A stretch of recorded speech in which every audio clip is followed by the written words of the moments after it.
All right, everyone, we are here with Zachary Beegelbach, who plays the Carillon at Marquette University. And my first question, because I don't think a lot of people know this, what is a Carillon?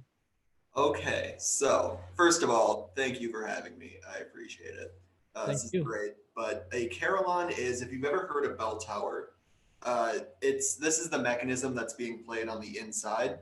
So it's a big mechanical keyboard. It's kind of a mix between a xylophone, a piano, and an organ. And it has foot pedals, and basically there's a bunch of wires that hook up to these clappers in the bells. So every time you hit one of these pedals, it slams the metal clapper into the side, and you get that big kind of bell tower bell sound that everyone's kind of familiar with. That's so cool. So I gotta know, how did you get into this? Because are you a student at Marquette? I am, yes. I'm a senior, You so are awesome. So how do you get into being? What is the purpose of the term? Is it a Caroliner, a Carol? pretty much, yeah. Carillon. Yeah, you got it. Caroliner. Okay. How do you get into becoming a Caroliner? Yeah, so when I first came to Marquette, I joined the band as a percussionist. Just I'd been doing percussion since I was about 10 years old. I've been playing piano since I was about 5. So I wanted to keep doing music when I got to university. And so I did that up through my sophomore year. And then come my junior year, the pianist for the upper band graduated. So I auditioned for that. And I ended up getting that role. And then the next semester, my second semester, junior year, the chorus accompanist graduated. And so the chorus director and my band director are obviously pretty close, being the same department and everything. And so my name got referred to audition for that role. So I did that. And the chorus director here, Dr. Mark Canuco, is also in charge of the Carillon. So after I auditioned and got that role, he said, "Hey, like, would you want to learn maybe how to play the bell tower?" And I said, "Of course, that sounds awesome. Who wouldn't want to do that?" That's awesome. Now, how do you learn how to play that? Because I've seen you're from TikTok. That's how I found him. He's the Carolina guy on TikTok. So I saw you play, but how do you learn? Because you're playing it almost like a hammer instead of with your Yep. fingers. Yep, exactly. So it's luckily I've had a good musical background and kind of almost the exact instruments you need to sort of excel at this. And that, so it's obviously laid out like a piano. I don't know how well you can see that, but yeah, it's got, like black keys on top, white keys on bottom. And then when you play, you make like a fist, like an open fist, thumb at the top, and you hit down and you come right off. If you hold it down, it ends up muffling the bell sound a bit. It sounds kind of just short, not great, but you hit right off. And that's basically all there is to playing. There is a little other technique with 2 notes. You can do like a claw, and you can do 4 notes, obviously, with 2 hands all together on the top row of bells here. And then the Bells. There's the bells now in the background. It sounds. yeah, oh yeah, yeah. Either bells or it might be traffic. Honestly, it just started snowing here like 20 minutes ago, and Oh man. I'm sure is a nightmare. But yeah, and then the foot pedals. You can't really see them, I guess, in the video. Maybe I could tilt that a little bit. Yeah, you can see them. There we go. Yeah. So a fun fact about those: it's way easier to play them without shoes. Really? Yeah, socked or bare feet. It's because with shoes, I don't know, like your foot's just a little wider, so you'll like bounce off of the other bells down there, and it sounds kind of muddled and bad. But yeah, that's basically the tenets of playing it. And then the xylophone kind of background comes in that you have to think of your hands basically as either 2 or 4 mallets. And then you have to know kind of how to do the sticking left and right, how to cross your hands over. And that's basically the whole kind of shebang as to how to play it. Now, does it play like an organ? Because I know with the foot pedals I'm talking on the bigger organs in like those large churches where I've seen, they do use their feet on they're pretty. They're about that wide. Is that similar to your foot pedals? Yeah, in a bit. I can't speak a lot to an organ just because I haven't had a lot of background in it. But from what I've heard, yes and no.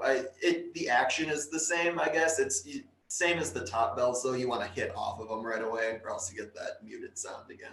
So is this like one of those cool party like tricks when someone says name a cool fact and you're like, I play the bells? Like, do you get that a lot? I have been busting this out actually in my classes this last week, where it's like, oh, like we're gonna do an icebreaker, do like a fun fact about yourself. So I'm like, hey, yeah, if you ever hear the bell tower on campus, like it's me. Please give me suggestions. That's so cool. Yeah, I've seen you do everything. Maybe later on we'll have you play. So like what do you think is the most difficult thing about what you do? Is it the fact that you have to be there a lot, or is it the logistics of playing or learning new songs? What do you think is the most difficult part about being a Carillon Mueller? A good question. I think just in general, the accessibility, to the instrument is kind of difficult because I've been looking at, in my future, obviously, once I graduate, I'm not going to have access to this and I'd love to keep playing it. And that's definitely a huge consideration. Other than that, just in terms of playing, another big thing with the sheet music is obviously we use a lot of piano music. It works really similar, but the problem being, a piano has 88 keys. This thing here has 48 keys. With half. Yep. So you got to be able to move some music up or down in the octaves and kind of rearrange it in your head as you go, which gets to be a lot So you sometimes. really have to have a good understanding of music theory and compositions and how they work. Yeah. Absolutely. But how Yeah. do you so like on the spot? How do you do that on the spot? Is there a technique you know? Because I know in your TikTok lives you like to play songs. Is there just a trick that you use if you don't know the song, or you do improv a little bit if you've heard it? Yeah. So the one thing that really trips me up on when I do lives is, not every song can translate to the Carillon really well. Not every song's a winner, unfortunately. But I usually try to take requests that have songs that are really heavy in like a right hand melody because that can translate really easily to just hands if you need it to be.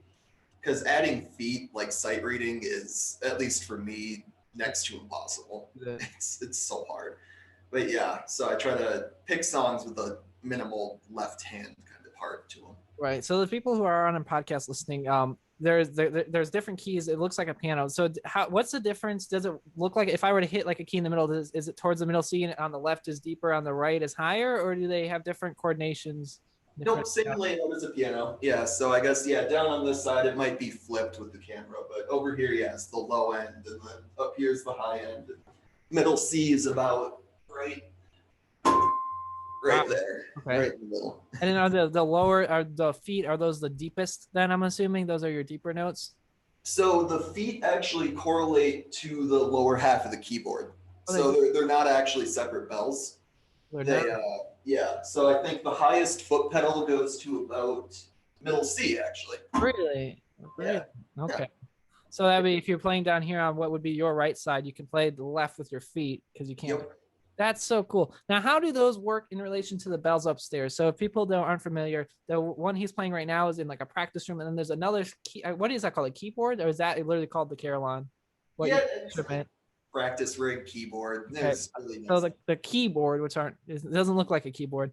Is there another one? Is it the same upstairs, or is it a little bit different? How does that work? No, it looks functionally the same for the keyboard, but then obviously instead of having the chimes in the back that you can kind of see here, the wires will go just straight up or down out of the box, and then they connect to the clappers of the real bells, and Interesting. yeah, hit them for real. So, what is the most difficult song that you've been requested or that you've played, or one that when you get, you're just going, oh gosh? Oh man, good question.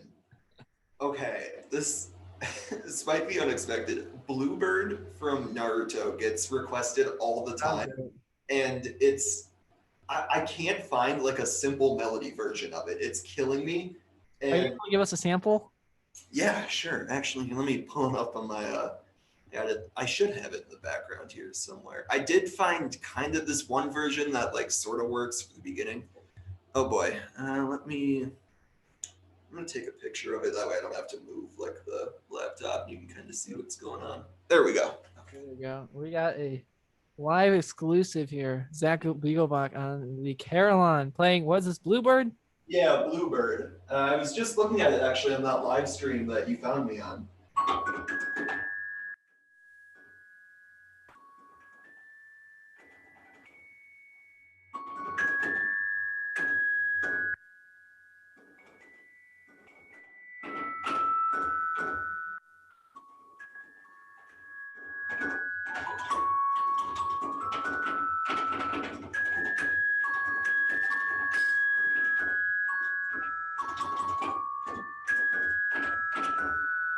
Hey. So that's basically the simple melody version that I've been able to cobble together. But when this podcast gets shut down for copyright, I'll come calling you. I'll be like, yeah, we're playing it well.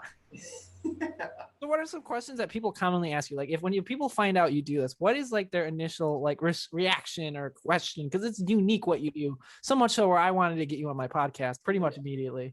Absolutely. Their first question is usually what? It's because this is such like an unknown, I feel like, kind of instrument. So many people hear it, but they never really find out what's going on internally in a bell tower. Which is just, I'm always so happy, to spread the word about it too. But yeah, other than that,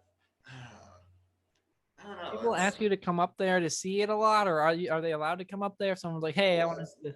Doors open all the time, without a doubt. I'm running into the same problem that my professor's been running into for over 20 years, and that it's just kind of hard to get the word out. Like I've tried, there was a really short-lived, we had a club on campus for the Carillon. It lasted last year from January to March, and then we got shut down, because of COVID, and never really started back up. So yeah, it's kind of an uphill battle. But the door is always open. I think it's because people don't realize that that's live. I think they think it's on a track. I don't know. How do they do the hourly? Is there some sort of track that it plays to hit the bells? Because I know obviously you weren't playing it right now for what would be your 3 o'clock bells. How does that work? Yeah, so right behind you, I guess, straight ahead of me, is this big box that has these electrical, mechanisms that can play quarterly chimes every like 15 minutes. We currently have them disabled here just because there's been some work done on the tower. There was some water damage earlier this year, not like to the bells, but just kind of to the structure. And actually, yeah, let's see if I can tilt up. Yeah, you can kind of see water damage there on the top left. There's some of it. So yeah, we've turned them off because of that. But normally, yeah, they run every 15 minutes. I think we do the Westminster chime, if I remember right here. But yeah. Now, how does that work when it's obviously a computer, but does it logistically work the same as if you were sitting playing the Carillon, where it pulls strings and stuff? So there's a separate set of strings, correct? Absolutely. Yeah. No, you got it. It seems incredibly complicated. Now, what you were showing on your live were the bells. I don't know if you're able to do that, but how loud are those bells? Someone asked me to ask you this. How loud are they if you were standing right next to them, which would not be a smart idea? No. Yeah. So if you're in the box, or if you're like where the person is playing, then you're fine because the box is wooden and it dampens the sound a good amount. But yeah, you definitely don't want to be caught in the belfry when they're playing. That's happened to me one time. Can you describe what that was like? Oh my! It's ears ringing. Oh. I was right next to like our second or third largest bell, which is roughly about 2,000 pounds. And yeah, as you can imagine, it's you can feel it in your skull. Like your whole body is probably. Yeah. Would not recommend. Now, again, yes, so you were explaining how that works. Explain to our viewers, how does it work on those larger bells? Because evidently the bells don't move. And I think people don't realize these bells are not moving. How does it work? So yeah, basically there's so on the smaller bells, there's the clapper inside. And so on those ones, the wires can connect directly inside the bell and pull it into the side. But on the bigger ones, we have these big metal balls on the outside, connected to a lever. And each of those are probably a few 100 pounds, just if I had to guess. Yeah, and the lever basically works in the same kind of way that instead of pulling up from the inside, it goes down on the outside. Would it be too much of a hassle for you to show how the bells work? Not at all. There we go. Oh, we see that. Look how big that bell is. Wow. Now, how big is that bell? It's hard to tell like a reference point. How big do you say this bell is? So this is our low D. It's our third largest. I think it's about 1,800 to 2,000 pounds. Wow. Our biggest one's up in the middle here. Actually, oh my God. Let me go up the stairs a little bit and get a better view of it. Yeah, here. This is, you can kind of see it. So this one's the low C at about 5,000 pounds. Wow. Massive. Are all of those bells, are those all of them, or are they split parts of the room? This is about a quarter of them. Okay. Actually, yeah. Let me grab my key quick. I forgot it. Yeah, no, it is snowy out here. Oh yeah, I'm surprised that so those windows are open then, huh? Yeah, it's a purely open air tower. It's there's just really it's kind of scary. The only thing between me and the ground, I guess, is some chicken wire. Oh my god, that is Yeah, I can only imagine. a little scary. But Yeah. So how high there up we would go. you say you are as of right now? How high is your office there? It's about 5 stories up. Oh my god, that's a lot of stairs. Yeah. Oh yeah. No, we're about I'd say 60, 70 feet, honestly. Oh my I goodness. had to guess. All right. Then we That, go up another 20 feet on the stairs. those look like dangerous stairs. Oh, they're terrible. So real quick, would you explain what you were showing, talking about where the bells hit, just so Yeah, you can see? Because I think that's really cool. absolutely. Here's the one on our biggest tower, or on our biggest bell here. Wow. Yeah. So yeah, as you can see, it goes right into the side there. Yep. And yeah, and it's hooked up. You can see kind of the wire goes all the way up That's so the cool. box. Yeah. Now, do they crazy. rotate the bells ever? Because I could imagine that it would wear and tear, hitting the same place over and over again. Yes, you are dead on. That is the first aspect of tuning. Oh, really? Yeah, because once they're installed, very, very rarely are they ever removed. What? It's yeah. So typically over time, as you said, yeah, bells will get they'll get a little warped just if you hit the same spot for 50 years. So yeah, just turn it a little bit. Man, how they do that logistically? How do you turn a 5,000-pound bell? Because it sounds easier said than done. Good question. Personally, I'm not sure. Okay. I could not tell you. Yeah, luckily we're fortunate enough here at Marquette to not need that at the moment. So Right. yeah, we just have water damage. Whew.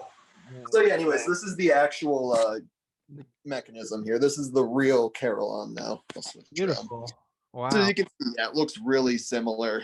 The only difference, yeah, being you can see all the wires go out to the top. Oh, so the bells are above you then? Yes, the majority are above. These are all the little ones. Okay. Yeah. Oh my gosh. Look how many there are. Yeah.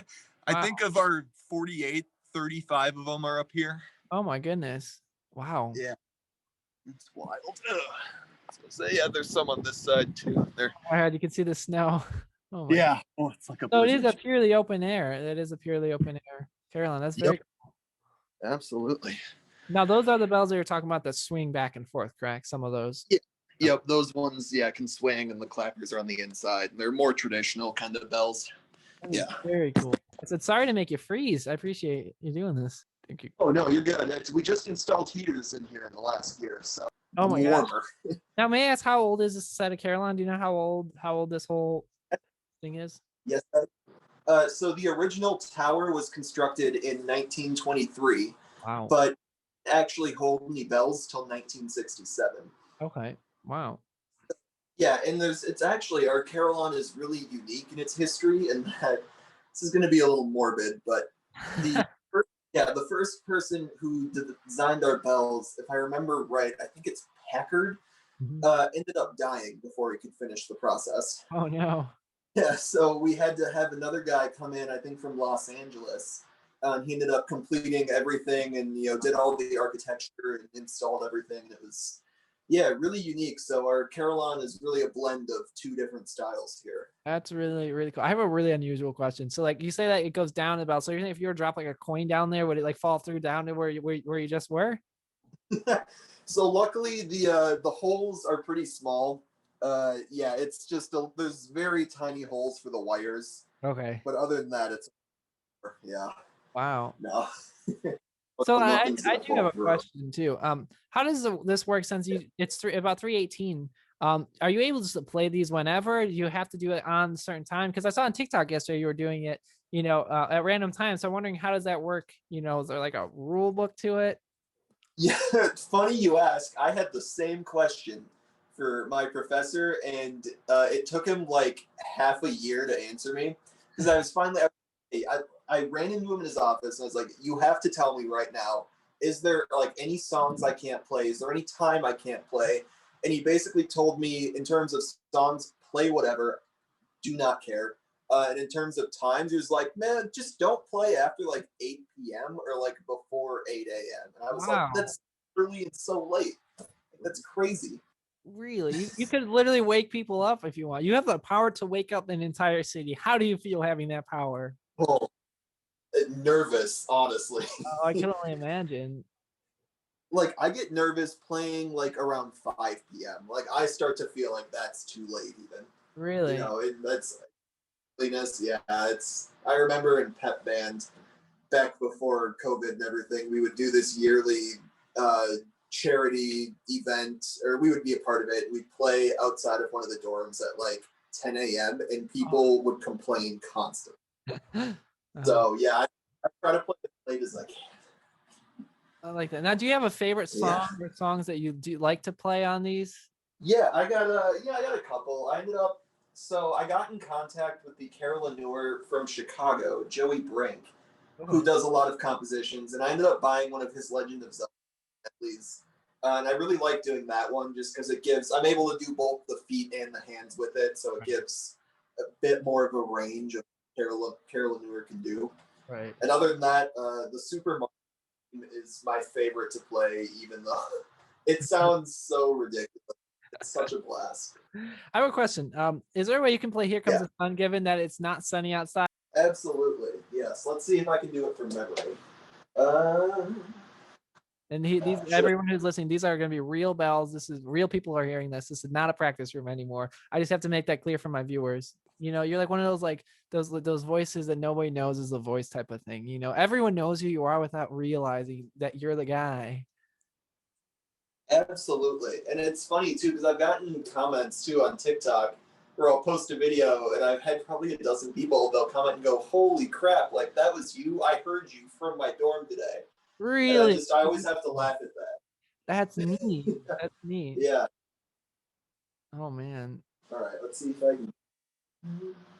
Okay, let's try this out. Here Comes the Sun. Alrighty.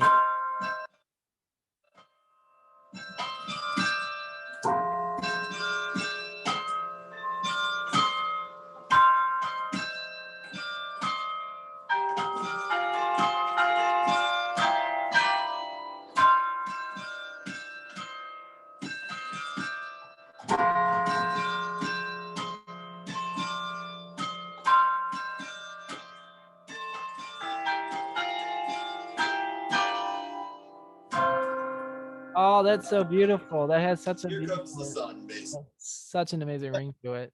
Do you know the song Up? It's Married Life from Up. I don't know if you know that one because you're saying you prefer the higher keys. Yeah. Oh my God, yes. Okay, if you give me like 1 minute, I literally have the paper sheet music to this in my backpack. Love that. Yeah, sorry, I keep jumping in and off, but like I'll leave you here to just admire the Carillon, but we will be here. I love this one. If you guys are interested in joining the podcast, or you know someone who would like to join the podcast, feel free to DM me on Instagram at Aaron Hanania Music or email me at Aaron Hanania Music, because if you have a cool story, I want to hear it. So please don't hesitate to reach out to me, because we get amazing stories such as this, like Zach Beaglebach, who is the Carillon over at Marquette University. So we love that. Oh, there he is. Good, the good timing. Running back. Man. Perfect. Got it right here. You did all those stairs that fast? Oh, after doing them a couple hundred times, you start to get good at them. Man.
That is beautiful. There's that one bell that's very loud when you press it. Must be one of those huge ones.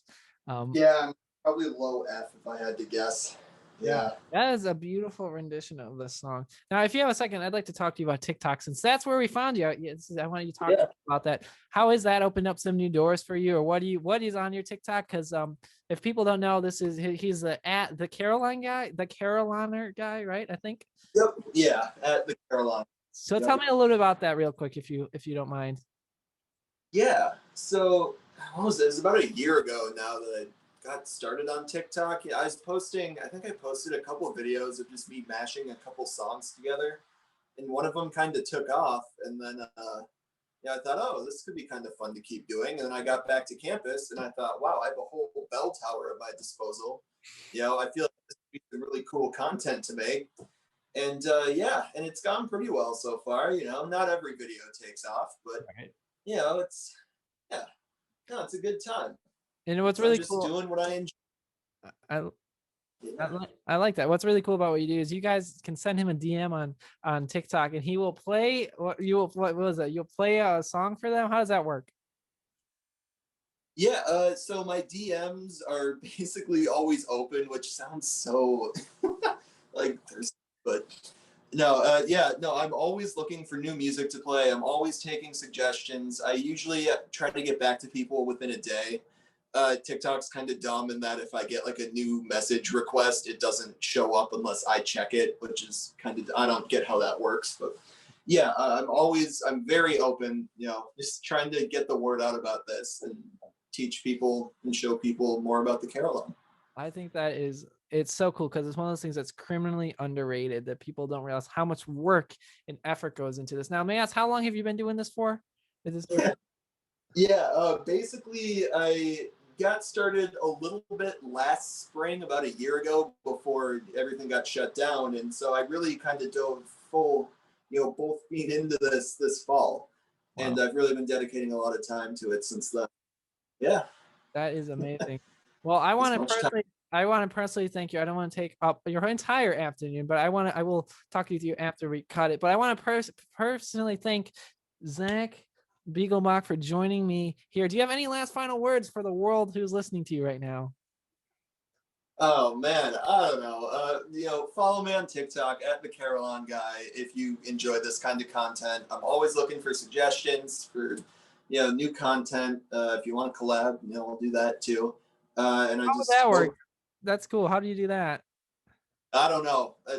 I got one. It's one person who wants to collab in Milwaukee here, and I'm at a loss right now. We'll figure something out. I don't know. It's kind of difficult, but yeah, I'm just kind of playing this, by ear, really. Well, thank you so much for joining. And if you guys enjoy this, go follow him on TikTok at the Carillon guy. Until next time, stay cool, stay safe, and if you need anything, we're here for you.